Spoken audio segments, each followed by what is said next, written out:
We've all heard about them, the vitamins and supplements that will boost your health, ease your pain, and protect your immune system. But with so many different options out there, how do consumers make the healthiest choice?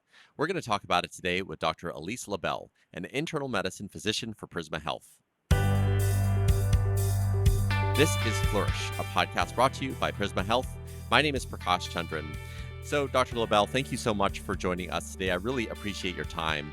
I wanted to get started with a high level question just around vitamin deficiency. I've also heard of vitamin insufficiency. Can you talk about these concepts and how they differ from one another? A vitamin deficiency would be more a measured deficit in a vitamin, which can sometimes be profound. An insufficiency is more a slight lack in the diet, like a lot of our micronutrients, like zinc and selenium and copper, have been depleted out of our soil. So our fruits and vegetables don't have as much of those in them, and that's more likely to give you an insufficiency. Got it. And so when we talk about like our society today, do you feel like there's more deficiency or insufficiency? It's actually a pretty broad combination of both. A lot of the ways we eat, a lot of the diseases that I read about in school are now things that we see. Like, for example, scurvy or vitamin C deficiency Mhm. had pretty much been taken care of by adding citrus fruit into the diet. But now that people are sometimes having fast food type diets, imbalanced diets, picky eaters, and in particular, the bariatric surgery patients who have lack of absorption due to a procedure, a lot of these diseases we didn't see in America are coming back.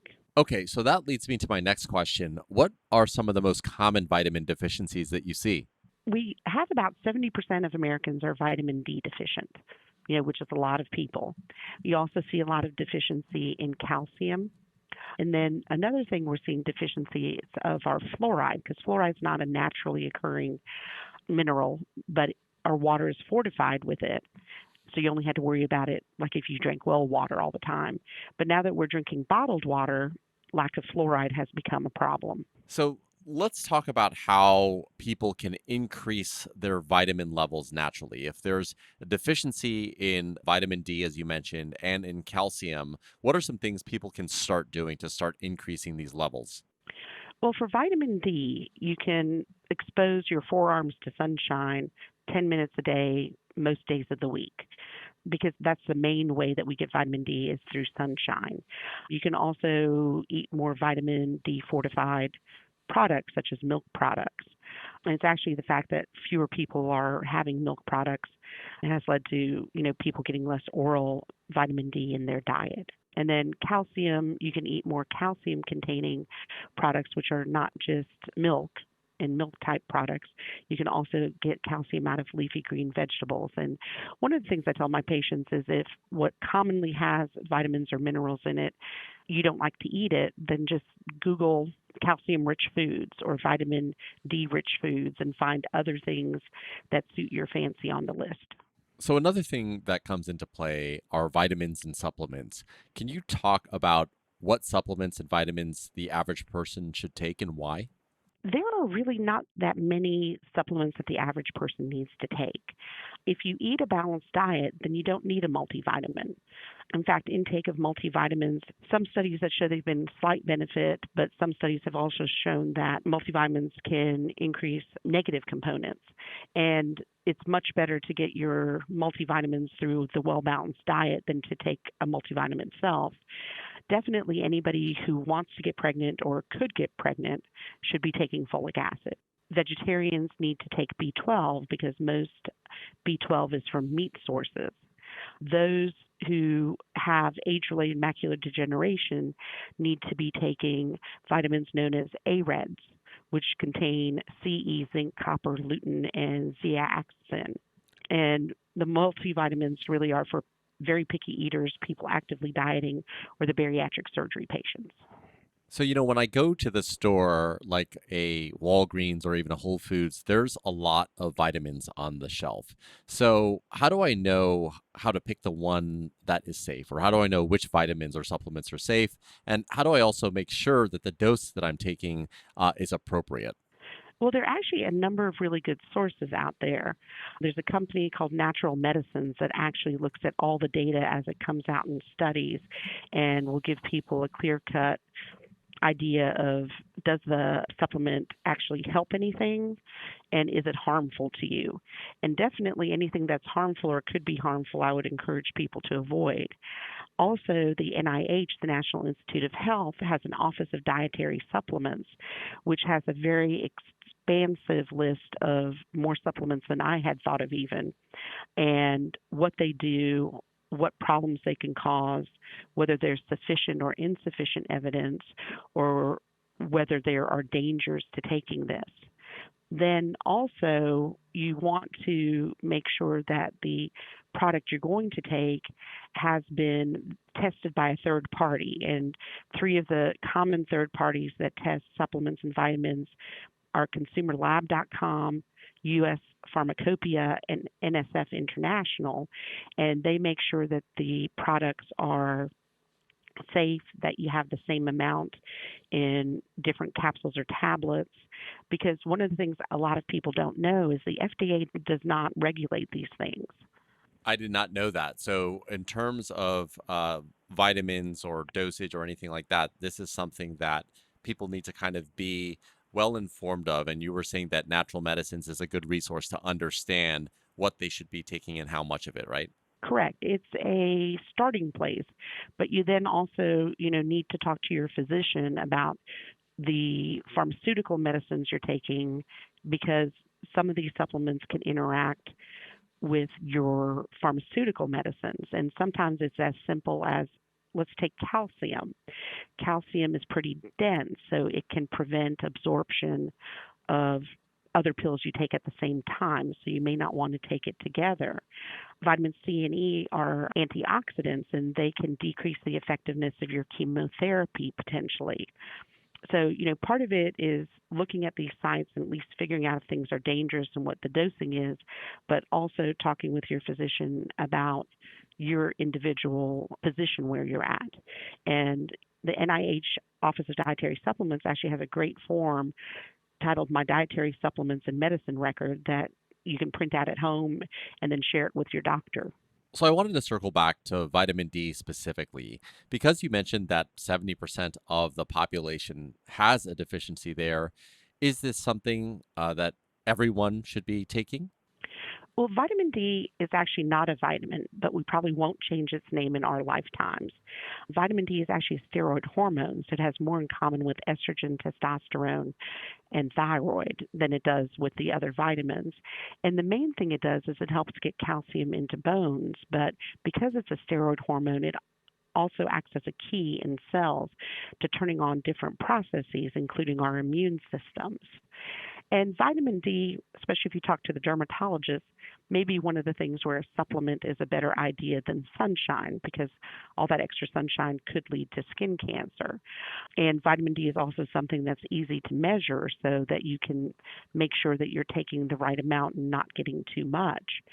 Some of my patients feel less focused, have dental pain, have fatigue, or just have bad bone densities if they become vitamin D deficient. But at the same time, vitamin D toxicity can cause fogginess of your memory and how your brain is working, and can cause aches and pains. And vitamin D does not wash out of your system quickly. So getting too much in, you're just stuck waiting for it to come out, which can be weeks. Okay, understood. And I had no idea that it wasn't an actual vitamin. This is the first time I'm hearing that. I think you're going to blow a lot of people's minds here. Um, you know, as a physician, what do you think about essential oils or CBD oils? Are they helpful, and why or why not? Well, I think you have to be careful with essential oils, because some of them are meant for oral intake and some are not. And so, depending on whether you are using them for sort of ambiance and mood from a sort of smell perspective, and there's a lot of data that can, calm you, help you sleep better, and things like that, versus people who are ingesting them, you definitely want to make sure that you got the type you can swallow before you swallow it. And there's a lot of data in the naturopathic literature that things like lavender can be soothing and citrus can decrease pain after surgery and other things of that sort. So there's definitely validity, though most of the data I've seen on it has been more from smells, not ingesting them. With the CBD, I think the difficulty is that a lot of our national organizations have come out saying that we really can't advocate for CBD because there are essentially minimal to no studies. At the same time, just by stories my patients have told me, a lot of them have decrease in their anxiety, decrease in their pain, better sleep with CBD. But what we really need are studies to look at the safety and also, how much of what people are experiencing is the placebo effect. And there are well over 100 different chemicals in the plant. And so, when you talk about CBD oil, and here in South Carolina, marijuana is illegal, but CBD oil in the state can have 1 to 6% marijuana in it, or THC, because there's no process anywhere in the world that I'm aware of that can actually separate these things out completely. Another thing I wanted to ask about is, the efficacy or the safety of natural medicines. I think that a lot of people believe that when there's a natural vitamin or a natural supplement, that it's automatically safe to take. What are your thoughts on that? I think that we need to keep in mind that, for example, there's estrogen that comes from a factory, and there's estrogen in soy and yams and things of that sort. But to the best of our knowledge, an estrogen is an estrogen, whether it comes directly from the factory or it comes from soy as a soy isolate. So if there's a risk of breast cancer, it will be with both formats to the best of our knowledge. The natural products are not safer. The good news for the patients, though, is that eating some tofu here and there or eating a yam here and there is not enough estrogen. The concern would be more folks who are getting into soy isolates, which are concentrated doses of soy. Got it. That's very helpful. So as we start to wrap, one of the things we're trying to figure out is it helpful to take vitamins or supplements? And I know that what I'm getting from this episode is it kind of depends. But if there's a rule of thumb that people should follow, what might you recommend? Well, I would recommend trying to eat a balanced diet. And if you feel your diet is not balanced, make an appointment with a dietitian or nutritionist to find out how you can get around what you're not getting in your diet by eating alternative things that you might be willing to eat. And, also to talk to your physician about what's going on and to be careful in particular about taking levels of vitamins above the recommended daily allowance because, it's in that area that people are going to get into trouble. And then, you need to look into your own medical issues because, like, if you're a man and you smoke, you want to avoid vitamin A because for some reason there's a correlation between vitamin A, male smokers, and increase in lung cancer. And then, there are also a lot of foods that you can add to your diet, like fermented foods that seem to be good for the system versus taking a probiotic. Last question.